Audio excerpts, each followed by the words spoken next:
state will have ever seen. The picks are in from Minnesota Republicans and Democrats, but with arguably the biggest name in this election, Tim Pawlenty, not going after the Republican endorsement, and the outgoing Governor Mark Dayton winning the job 8 years ago without an endorsement, one has to wonder how important it really is. The conventions seem to matter less and less. Hamline University professor David Schultz says it's been several elections since the Republican Party's endorsement went on to become governor. For Democrats, it's been nearly 50 years.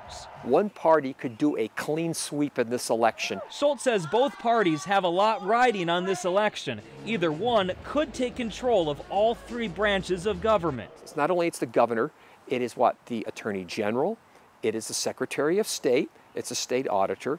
We've got both U.S. Senate seats up. We've got all of our congressional seats up. Plus, 4 of the 7 members on the state Supreme Court are also up for election. Minnesota could also have a big impact on what happens in Washington, with Republicans only maintaining a 2-senator lead, and Al Franken's old spot wide open for grabs. In many ways, the control for the U.S. Senate in part might pass through Minnesota.